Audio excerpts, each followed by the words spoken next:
বিসমিল্লাহির রহমানির রহিম। আসসালামু আলাইকুম রহমতুল্লাহ। Welcome to Muminur's teaching home.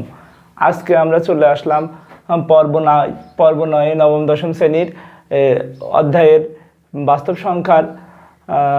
আজকে আমরা 16 নম্বর ও 15 নম্বর, 15 ও 16 এই দুইটা টপিক্সের আবৃত ও অনাবৃত সংখ্যার যোগ ও বিয়োগ পদ্ধতি শিখব। প্রথম ধাপে আমরা শিখব যোগ এবং পরের ধাপে শিখব বিয়োগ। অর্থাৎ প্রথম ধাপে আমরা 15 নম্বরের ক, খ এবং গড় যেটা দেখতে পাচ্ছ লিখে নিয়েছি এটা বুঝাবো, এবং 16 নম্বরে এই ভিডিওরই শেষ অংশে শেষ ধাপে বোঝাবো। তাই ভিডিওটি অনেক ইন্টারেস্টিং হতে চলছে এবং তোমরা এই ভিডিওর মাধ্যমে খুব সহজেই কিভাবে আবৃত এবং অনাবৃত সংখ্যার যোগ বিয়োগ করে সেটা সহজে জানতে পারবে। তাই ভিডিওটি না টেনে সম্পূর্ণ দেখার জন্য অনুরোধ করা হলো। Audio Jungle.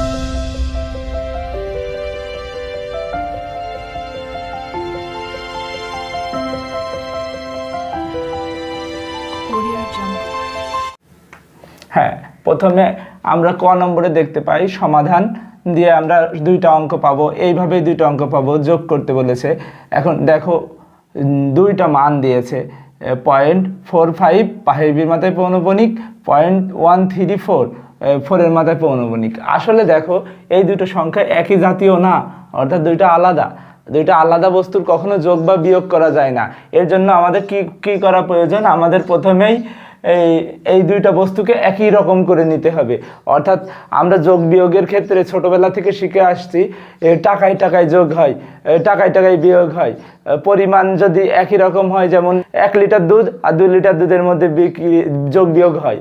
তারপরে দেখো যদি আমরা বলি 2টা কলা 3টা কলার ভিতর যোগ বিয়োগ হতে পারে, কিন্তু এই দুইটা সংখ্যার ভিতর যোগ বিয়োগ হতে পারে, কিন্তু সংখ্যা দুটো কি করতে হয়? একই রকম করে নিতে হয়।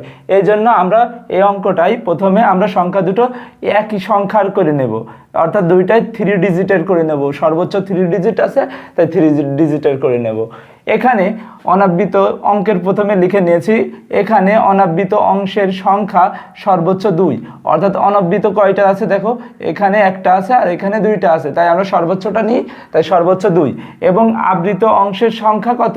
1। আবৃত 5 এখানে রয়েছে, এখানে 4 রয়েছে, অর্থাৎ একটা রয়েছে। অর্থাৎ আমাদের সংখ্যা যখন আমরা দুইটা সেম করে নেব, সেক্ষেত্রে কি খেয়াল রাখবো? আমাদের অনাবৃত যেন 2টি হয়, কারণ সর্বোচ্চ 2টি, এবং আবৃত 1টি হয়। পরের অঙ্কটাও তাই করেছি, এইভাবে লিখে নিয়েছি। এখন সংখ্যা বাড়ানোর ক্ষেত্রে আমরা সবগুলো পরিবর্তন আনতে পারি না, শুধু 5-এর ওপর পৌনঃপুনিক থাকায় 5 যতবার খুশি লিখতে পারি, সেইভাবে লিখে নিয়েছি। প্রথমে এই সংখ্যাটা লিখেছি, দ্বিতীয় এই সংখ্যাটা লিখেছি। তোমরা যারা পর্ব 8 দেখোনি, এই ভিডিওর আগে পর্ব 8 দেখে আসলে তোমাদের অঙ্কটা বোঝা আরও সহজ হবে। এখন দেখো যোগফল এই দুইটাই যদি একই ডিজিটের হয়ে যায় তাহলে আমরা যোগ বিয়োগ করতে পারি। পৌনঃপুনিক সংখ্যা দুটোর যোগে এসেছে যে মানটা, সেটা হচ্ছে 5 আর 4 9, তারপরে 5 আর 3 8, তারপরে 4 আর 1 5, দশমিক ছিল বসে গেছে, 0 বসে গেছে। এখন এই যোগটা তোমরা চাইলে ক্যালকুলেটারেও করতে পারো, কিন্তু আমাদের অঙ্কের মূল অংশ হচ্ছে গিয়ে এই লেখাটুকু। এখানে অনাবৃত অংশের সংখ্যা সর্বোচ্চ 2 এবং আবৃত অংশের অঙ্ক সংখ্যা সর্বোচ্চ কত আছে? 1 আছে। এটা প্রত্যেক অঙ্কের ক্ষেত্রে আমাদের একই ক্যাটাগরিতে লিখতে হবে। আর এই অঙ্কগুলো করার সময় তোমরা খেয়াল রাখবা পয়েন্টের দিকের এবং পৌনঃপুনিকের দিকে বেশি ভালোভাবে সতর্ক থাকবা। খ নম্বর অঙ্কটা দেখি। খ নম্বর অঙ্কে একই অঙ্ক, কিন্তু আছে 3টে ডিজিটের, আছে 3টে মান দেওয়া আছে। 2.05 একটা দেওয়া আছে, 8.04 দেওয়া আছে, 7.018 আছে। আমাদের দেখো 7.018টা সর্বোচ্চ সংখ্যা, মানে এইখানে প্রত্যেকটা উপাদানই আমাদের এর 7.018 এর মতো 3টি ডিজিটের বের করতে হবে, বা তার বেশি বের করতে হবে। অর্থাৎ এখন দেখো আমরা লিখে নিয়েছি, এখানে অনাবৃত অংশের সর্বোচ্চ সংখ্যা, অনাবৃত কয়টি আছে? 1টি আছে, 2টি আছে, 1টি আছে, এখানেও 1টি আছে, আর এখানে কয়টি আছে? 1টা 2টা 3টা, অর্থাৎ সর্বোচ্চ আছে কয়টি? 3টি, তাই আমরা সর্বোচ্চ 3টি লিখে নিয়েছি। এখন দেখো অনাবৃতর পরের অংশ আমাদের হিসেবে আনতে হয় আবৃত সংখ্যা, তাই লিখেছি আবৃত অংশের অঙ্ক সংখ্যা। আবৃত কয়টি আছে? প্রথমটায় 1টি আছে, দ্বিতীয়টায় 1টি আছে, তৃতীয়টায় 0 আছে, মানে নেই, তাই তৃতীয়টা ধরবো না। প্রথমটা আর দ্বিতীয়টার 1টি করে আছে বলে 1টি লিখেছি। এবার সংখ্যাটা আমরা ওই পূর্বের অঙ্কের মতো এইভাবে লিখে নিয়েছি, যে মানটা আগে থাকে সেটা সম্পূর্ণ লিখে নিয়েছি। এই যে 205 এবং তো লেখা নেওয়ার পরে এই 5টা আমরা যতবার খুশি লিখতে পারি। আসলে একটা এই অঙ্কের আরেকটা ট্রিক্স হচ্ছে, দেখো এই 3 আর 1 কত হয় 4টি, তাহলে এখানে সংখ্যা সবসময় দশমিকের পরে কত হবে 4টি। এই অঙ্কটার ক্ষেত্রেও একটু আমরা আবার রিমাইন্ড আসি, দেখো 2 আর 1 কত হয় 3টি, অর্থাৎ দশমিকের পরে সংখ্যা হবে 3টি।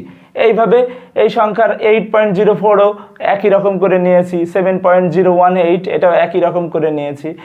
দেখি এটার ক্ষেত্রে কিন্তু কোনো পৌনঃপুনিক ছিল না, সেই জন্য শেষে একটা 0 নিয়ে নিয়েছি, কারণ দশমিকের পরে 0-র কোনো মান থাকে না, তাই 0 যতটা খুশি বসানো যায়।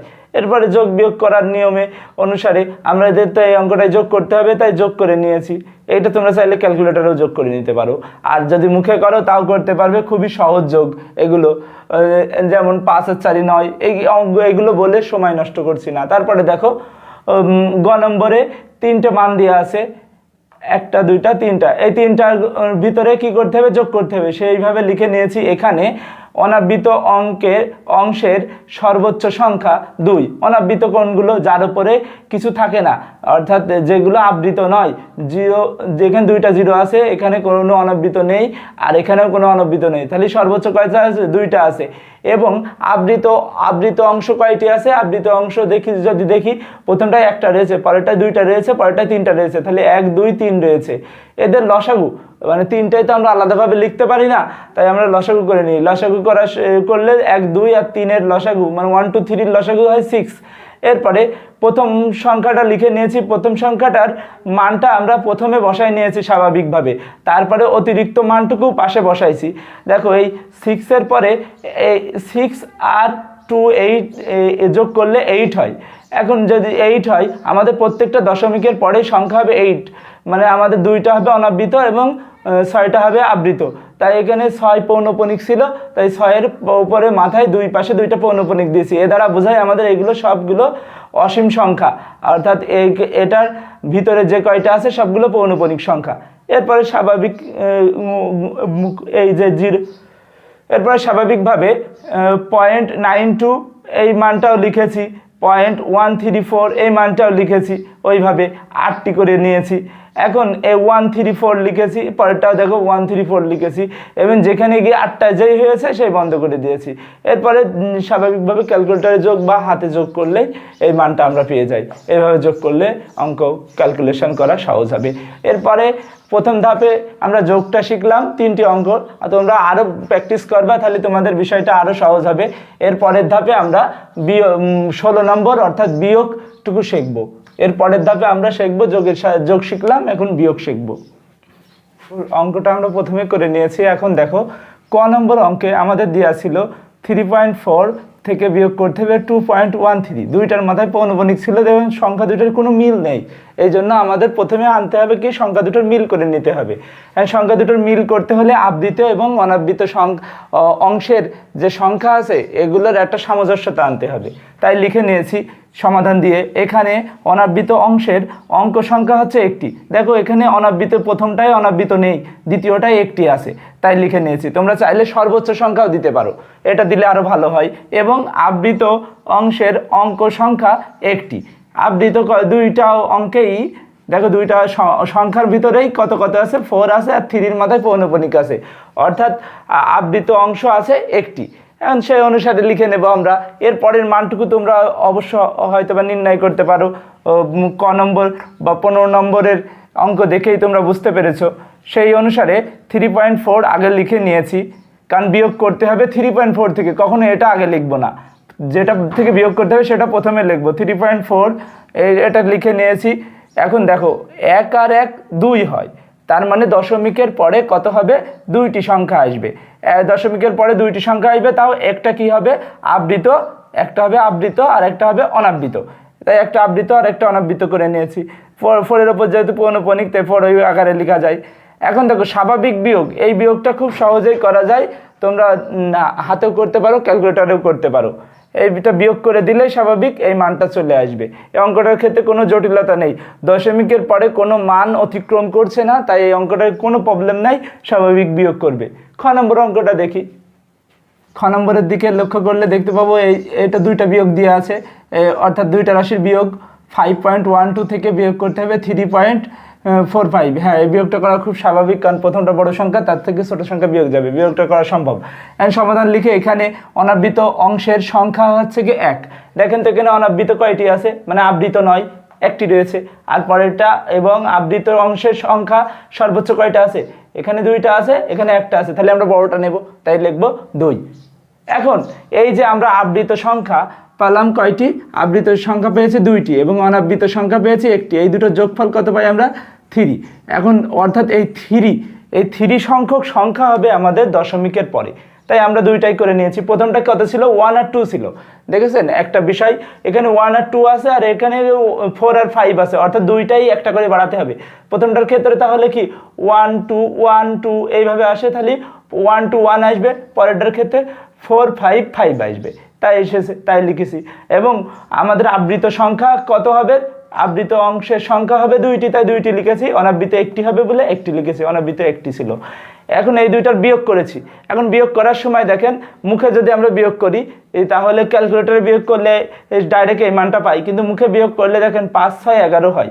কিন্তু আমরা যে প্রথমে হাতে 10 ধরে নিচ্ছি সেটা তো আমাদের ছিল না, সেই জন্য আমরা আমাদের যে অঙ্কগুলোই প্রথমেই 10 ধরে নেওয়া লাগে হাতে, সেই অঙ্কে আবার পরবর্তীতে 1 বিয়োগ করা লাগে। এইটা একটু ব্যতিক্রম, যে একটা তাই বিয়োগ করে নেব, পরবর্তীতে 1 বিয়োগ করলে যে মানটা পাবো সেই মানটাই হচ্ছে গিয়ে আমাদের বিয়োগফল।